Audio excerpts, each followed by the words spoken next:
ಧರ್ಮಸ್ಥಳ ತಲೆಬುರುಡೆ ಕೇಸಲ್ಲಿ ಈಗ ಇದು ಬಿಗ್ ಅಪ್ಡೇಟ್.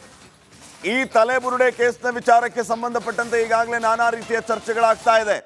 ಆ ಮುಸುಕುದಾರಿಯ ಹಿಂದೆ ಇರುವಂಥವ್ರು ಯಾರು ಕುಮ್ಮಕ್ಕನ್ನ ಕೊಡ್ತಾ ಇದ್ದಾರೆ, ಏನ್ ನಡೀತಾ ಇದೆ, ಇವರ ಉದ್ದೇಶ ಏನಾಗಿರಬಹುದು, ಮತ್ತು ಈಗ ಸದ್ಯ ಈ ರೀತಿ ಎಲ್ಲಾ ಬೆಳವಣಿಗೆಗಳಿಗೆ ಕಾರಣೀಕರ್ತರು ಯಾರು? ಡಿಸಿಎಂ ಡಿಕೆ ಶಿವಕುಮಾರ್ ಮಾತಲ್ಲಿ ಇದೆಯಾ ಸುಳಿವು? ತನಿಖೆಯ ದಿಕ್ಕನ್ನೇ ಬದಲಿಸುತ್ತಾ ಉಪಮುಖ್ಯಮಂತ್ರಿಗಳ ಹೇಳಿಕೆ. ಈ ಹೊತ್ತಿನ ಅತಿ ದೊಡ್ಡ ಸುದ್ದಿ ರಿಪಬ್ಲಿಕ್ ಕನ್ನಡದಲ್ಲಿ. ತಲೆಬುರುಡೆ ಕೇಸಲ್ಲಿ ಬಿಗ್ ಅಪ್ಡೇಟ್ ಇದು. ಪ್ರಕರಣದ ಹಿಂದೆ ಇದ್ದು ಕುಮ್ಮಕ್ಕು ಕೊಡ್ತಿರೋದು ಯಾರು? ಡಿಸಿಎಂ ಡಿಕೆ ಶಿವಕುಮಾರ್ ಮಾತಲ್ಲಿ ಸುಳಿವು ಇದೆಯಾ?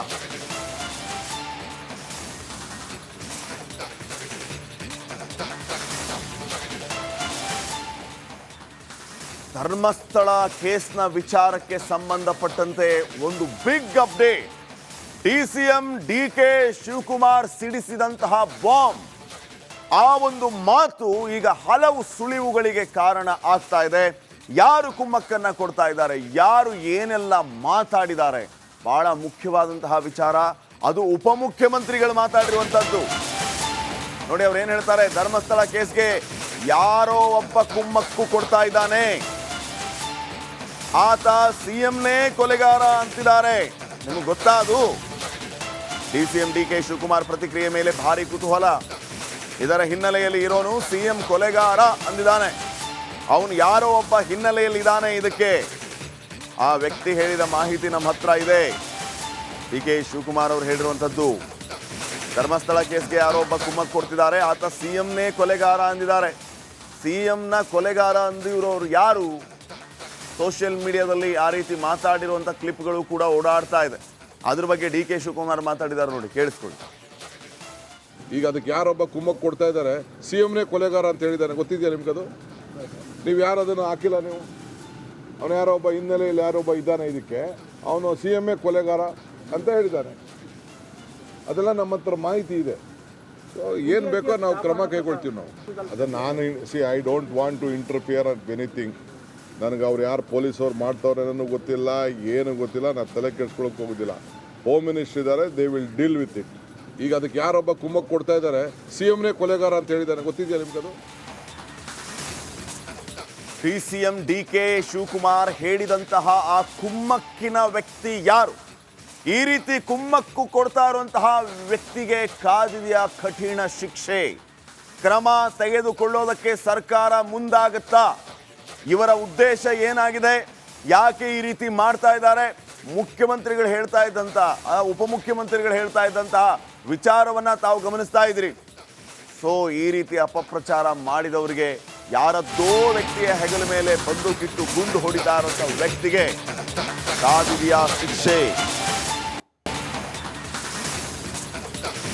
ಬುರುಡೆ ಕೇಸ್ನ ಹಿಂದೆ ಇರೋರ ವಿರುದ್ಧ ಕ್ರಮ ತೆಗೆದುಕೊಳ್ಳುವ ಸಾಧ್ಯತೆ. ಬೇರೆಯವರ ಹೆಗಲ ಮೇಲೆ ಬಂದೂಕಿಟ್ಟಿದ್ದಾನ ಹಾಗಿದ್ರೆ ಆ ವ್ಯಕ್ತಿ? SIT ಮಧ್ಯಂತರ ವರದಿ ಸಲ್ಲಿಕೆ ಮಾಡುವ ಗಳಿಗೆಯಲ್ಲಿ ಈ ವಿಚಾರಗಳು ಭಾರಿ ಚರ್ಚೆ ಆಗ್ತಾ ಇದೆ. ಡಿಕೆ ಶಿವಕುಮಾರ್ ಹೇಳಿಕೆಯ ಮೇಲೆ ಭಾರೀ ಕುತೂಹಲ ಹೆಚ್ಚಾಗ್ತಾ ಇದೆ. ಯಾರು ಹೇಳಿಕೆ ಕೊಟ್ಟಿದ್ದಾರೆ, ಯಾರು ತಪ್ಪು ಮಾಡಿದ್ದಾರೆ, ಅವರೆಲ್ಲರ ಮೇಲೂ ಕ್ರಮ ಕೈಗೊಳ್ತೇವೆ ಅಂತ ಬೆಂಗಳೂರಿನಲ್ಲಿ ಡಿಸಿಎಂ ಡಿಕೆ ಶಿವಕುಮಾರ್ ಹೇಳಿದ್ದಾರೆ.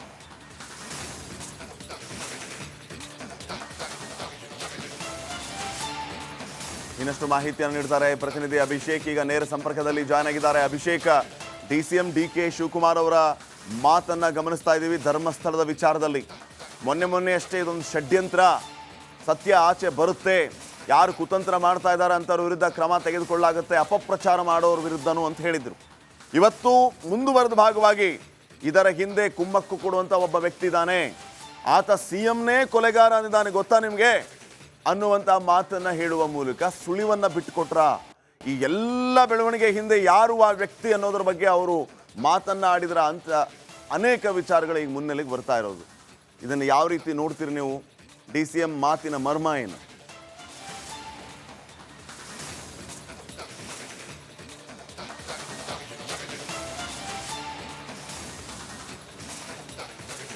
ಪಾಟೀಲ್ರೆ, ಒಂದು ಅಂಶವನ್ನ ಇಲ್ಲಿ ಖಚಿತಪಡಿಸಬೇಕಾಗಿರುವಂತದ್ದು, ಆ ವ್ಯಕ್ತಿಯ ಹೆಸರನ್ನ ಬಳಸದೆ ಆ ವ್ಯಕ್ತಿ ಯಾರು ಅಂತ ಇಡೀ ಸಮಾಜಕ್ಕೆ ಗೊತ್ತಾಗುವಂತ ಕೆಲಸವನ್ನ DCM DK ಶಿವಕುಮಾರ್ ಉದ್ದೇಶಪೂರ್ವಕವಾಗಿ ಮಾಡಿದ್ದಾರೆ ಅಂತ ಹೇಳ್ಬೋದಾಗಿರುವಂಥದ್ದು. ಕಾರಣ ಏನು ಅಂದ್ರೆ, ಆ ವ್ಯಕ್ತಿ ಯಾರು ಅಂತ ಉಲ್ಲೇಖ ಮಾಡೋದರ ಬದಲಾಗಿ, ಅವರ ಬಾಯಿಂದ ಹೆಸರನ್ನ ಹೊರತರೋ ಬದಲಾಗಿ ನೇರವಾಗಿ ಒಂದು ವಿಡಿಯೋ ಈಗ ಸಾಮಾಜಿಕ ಜಾಲತಾಣದಲ್ಲಿ ವೈರಲ್ ಆಗ್ತಿರುವಂಥದ್ದು.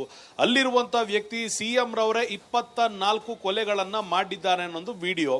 ಆ ವಿಡಿಯೋವನ್ನ ಮುಂದಿಟ್ಕೊಂಡು ಈಗ DCM DK ಶಿವಕುಮಾರ್ ಅವರು ಈ ಮುಸುಕುದಾರಿ ವ್ಯಕ್ತಿ ಅಥವಾ ಭೀಮ ಅಂತ ಏನ್ ಕರೆಯಲಾಗ್ತಿದೆ, ಆತನ ಹಿಂದೆ ಒಂದು ತಂಡ ಇದೆ, ಒಬ್ಬ ವ್ಯಕ್ತಿ ಇದ್ದಾನೆ. ಆ ವ್ಯಕ್ತಿಯ ನಿರ್ದೇಶನದಂತೆ, ಅಂದ್ರೆ ಒಂದು ಇಮ್ಯಾಜಿನ್ ಮಾಡಬೇಕಾಗಿರೋದನ್ನ ಅದಕ್ಕಿಂತ ನಾವು ಗಮನಿಸಬೇಕಾಗಿರೋಂಥದ್ದು, ಒಬ್ಬ ಡೈರೆಕ್ಟರ್ ಇದ್ದಾನೆ, ಆ ಡೈರೆಕ್ಟರ್ ಹೇಳಿದಂತೆ ಈ ಮುಸುಕುದಾರಿ ವ್ಯಕ್ತಿ ಆಕ್ಟಿಂಗ್ ಮಾಡ್ತಿದ್ದಾನೆ ಅನ್ನೊಂದು ಧಾಟಿಯಲ್ಲಿ DCM DK ಶಿವಕುಮಾರ್ ಅವರು ಮಾಡ್ತಿರುವಂಥದ್ದು ಎಲ್ಲಿಗೆ ಧಾರ್ಮಿಕ ಕ್ಷೇತ್ರದ ನಂಬಿಕೆಯನ್ನ ಹಾಳು ಮಾಡುವಂತ ಕೆಲಸ ಹಾಗೂ ಹುನ್ನಾರ ಏನ್ ನಡೀತಾ ಇದೆ, ಇದು ಕೇವಲ ಒಬ್ಬ ವ್ಯಕ್ತಿಯಿಂದ ನಡೀತಾ ಇರೋಂಥದ್ದಲ್ಲ. ಒಂದು ತಂಡ ಇದೆ, ಅದಕ್ಕೆ ಒಬ್ಬ ಮುಖ್ಯಸ್ಥನಿದ್ದಾನೆ. ಆ ಮುಖ್ಯಸ್ಥನ ಹೇಳಿಕೆಯನ್ನ ಸರ್ಕಾರ ಯಾವ ರೀತಿ ಪರಿಗಣಿಸುತ್ತೆ, ಆತನ ವಿರುದ್ಧವೂ ಕ್ರಮವಾಗುತ್ತಾ, ಆತ ಕೊಡ್ತಿರುವಂತ ಪುಷ್ಟಿ ಆಗಿರ್ಬೋದು, ಆತ ನೀಡ್ತಿರುವಂತ ಧೈರ್ಯ ಆಗಿರ್ಬೋದು, ಆತ ದಿಕ್ಕು ತಪ್ಪಿಸ್ತಾ ಇರುವಂತ ಯೋಜನೆಗಳಿಗೆ ಆತನ ವಿರುದ್ಧ ಶಿಕ್ಷೆ ಇರುತ್ತಾ. DCM ರವರು ಬಹಿರಂಗವಾಗಿ ಆಗಸ್ಟ್ 16ನೇ ತಾರೀಕು ಈ ವಿಚಾರವಾಗಿ ಮಾತನಾಡ್ತಾರೆ. ಅಂದ್ರೆ ಎಲ್ಲಾ ವಿಚಾರಗಳು ಗೊತ್ತಿದ್ರು ಕೂಡ ಆತನ ಹೆಸರನ್ನ ಯಾಕೆ ಹೇಳ್ತಿಲ್ಲ?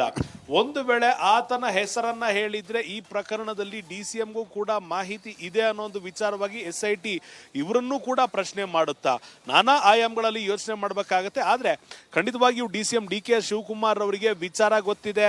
ಇದೇ ವಿಡಿಯೋದನ್ನ ಸಾಮಾಜಿಕ ಜಾಲತಾಣದಲ್ಲಿ ನಾವು ನೋಡಿದ್ದೇವೆ. ಈಗಿರುವಾಗ ಗೃಹ ಸಚಿವರಿಗೆ DCM ರವರೇ ಯಾಕೆ ಪತ್ರವನ್ನ ಬರೆಯಬಾರದು ಅನ್ನೋದು ಪ್ರಶ್ನೆ ಕೂಡ ಇರುವಂತದ್ದು. ಯಾಕಂದ್ರೆ ವಿಶೇಷ ತನಿಖಾ ತಂಡಕ್ಕೆ ಗೃಹ ಸಚಿವರಿಂದ ಆಗಿರ್ಬೋದು, DCM ರಿಂದ ಆಗಿರ್ಬೋದು, ಕಂಪ್ಲೀಟ್ ಫ್ರೀ ಹ್ಯಾಂಡ್ ಇರೋದ್ರಿಂದ ಒಂದು ಸೂಚನೆಯನ್ನಂತೂ ಸರ್ಕಾರ ನೀಡಬಹುದು.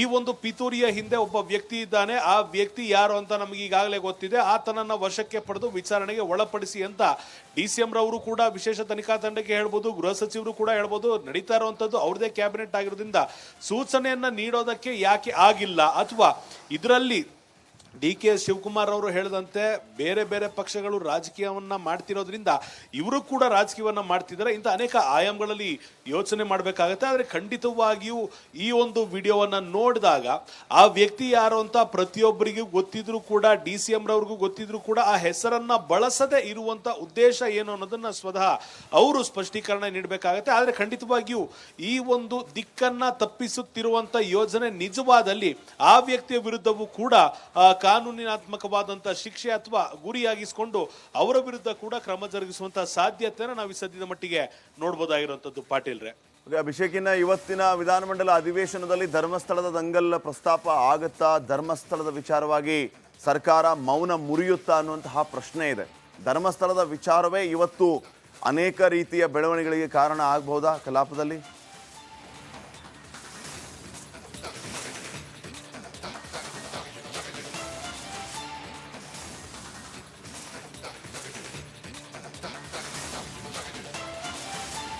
ಬಲ್ರೆ ಒಂದು ಖಂಡಿತವಾಗಿಯೂ ಗೃಹ ಸಚಿವರು ಮೊನ್ನೆ ಮಾತನಾಡಿದಂಥ ಸಂದರ್ಭದಲ್ಲಿ ಹೇಳಿದಂಥ ಒಂದು ಮಾತೇನಂದ್ರೆ, BJP ರವರು ಇಂಟರಿಮ್ ರಿಪೋರ್ಟ್ ಕೇಳಿರ್ಬೋದು ಅಥವಾ ಮಧ್ಯಂತರ ವರದಿ ಅನ್ನೋದಕ್ಕಿಂತ ಹೆಚ್ಚಾಗಿ ಪ್ರೋಗ್ರೆಸ್ ರಿಪೋರ್ಟ್ ಇಲ್ಲಿವರೆಗೂ ಏನಾಗಿದೆ ಅಂತ ಕೇಳಿದ್ದಾರೆ. ಅದನ್ನ ನಾವು ಸೆಷನ್ ನಲ್ಲೇ ಮಾತನಾಡ್ತೇವೆ ಅಂತ ತಿಳಿಸಿದ್ದಾರೆ. ಈ ಸದ್ಯದ ಮಟ್ಟಿಗೆ ಎರಡು ಆಯಾಮಗಳಲ್ಲಿ ನಾವು ನೋಡಬೇಕಾಗಿರುವಂಥದ್ದು, ನಿನ್ನೆ SR ವಿಶ್ವನಾಥ್ ರವರ ನೇತೃತ್ವದಲ್ಲಿ BJP ರಾಜ್ಯಾಧ್ಯಕ್ಷರು ಸೇರಿದಂತೆ ಅನೇಕ ಮುಖಂಡರು BJPಯಿಂದ ಧರ್ಮಸ್ಥಳಕ್ಕೆ ಮೊನ್ನೆ ರಾತ್ರಿ ಭೇಟಿಯನ್ನ ಕೊಟ್ಟಿದ್ರು. ನಿನ್ನೆ ಭಗವಂತನ ದರ್ಶನವನ್ನ ಮಾಡಿ ವೀರೇಂದ್ರ ಹೆಗ್ಗಡೆ ಅವರನ್ನ, ಸುರೇಂದ್ರ ಜೈನ್ರನ್ನ ಭೇಟಿಯಾಗಿದ್ದಾರೆ. ಅಲ್ಲಿಗೆ ಧರ್ಮಸ್ಥಳದ ಪರವಾಗಿ ನಾವಿದ್ದೇವೆ ಅಂತ ತೋರಿಸಿದ್ದಾರೆ. ಮತ್ತೊಂದು ಕಡೆ BJPಯ ಭೇಟಿಯ ವಿಚಾರವಾಗಿ ಮಾತನಾಡಿದಂಥ DCM DK ಶಿವಕುಮಾರ್ ಹಾಗೂ ಬಮೂಲ್ ಅಧ್ಯಕ್ಷರಾದ DK ಸುರೇಶ್ ರವರು ನೇರವಾಗಿ ಹೇಳಿರುವಂಥದ್ದು, BJP ಈ ಒಂದು ಧರ್ಮಸ್ಥಳದ ವಿಚಾರದಲ್ಲಿ ರಾಜಕೀಯ ಮಾಡ್ತಿದೆ, ಇದು ಯಾರ ಸ್ವತ್ತು ಅಲ್ಲ ಅಂತ ನೇರವಾಗಿ ತಿಳಿಸಿರುವಂಥದ್ದು. ಮತ್ತೊಂದು ಕಡೆ ಈ ಸದ್ಯದ ಮಟ್ಟಿಗೆ ಗೃಹ ಸಚಿವರು ಅನೇಕ ಬಾರಿ ಪ್ರಶ್ನೆ ಮಾಡಿದಂಥ ಸಂದರ್ಭದಲ್ಲಿ ಸೆಷನ್ ನಲ್ಲಿ ನೀಡಬೇಕಾದಂತ ಉತ್ತರವನ್ನ ಖಂಡಿತವಾಗಿಯೂ ನೀಡ್ತೇವೆ, ಅದಕ್ಕೆ ಒಂದು ರೀತಿ ರಿವಾಜು ಮಾದರಿಗಳಿದೆ, ಅದನ್ನ ನಾವು ಪಾಲಿಸ್ತೇವೆ ಅಂತ ತಿಳಿಸಿದ್ದಾರೆ. ಅಲ್ಲಿಗೆ ನಿನ್ನೆಯ BJPಯ ಒಂದು ರ್ಯಾಲಿ ಏನಿತ್ತು ಅದರ ಪೂರಕವಾಗಿ ಜಗದೀಶ್ ಅನ್ನೋ ಒಬ್ಬ ವಕೀಲ ಸಾಮಾಜಿಕ ಜಾಲತಾಣದಲ್ಲಿ SR ವಿಶ್ವನಾಥ್ ವಿರುದ್ಧ ಮಾತನಾಡ್ತಿರುವಂಥದ್ದು ಇರ್ಬೋದು. ಮತ್ತೊಂದು ಕಡೆ ಕಾಂಗ್ರೆಸ್ನ ಹಿರಿಯ ಮುಖಂಡರಾದಂಥ ಡಿ ಕೆ ಸುರೇಶ್ ಇರ್ಬೋದು, ಡಿ ಕೆ ಶಿವಕುಮಾರ್ ಇರ್ಬೋದು, ಇವರು ನಿನ್ನೆ ಬಿಜೆಪಿಯ ರ್ಯಾಲಿಯ ಬಗ್ಗೆ ಮಾತನಾಡಿರುವಂಥದ್ದು.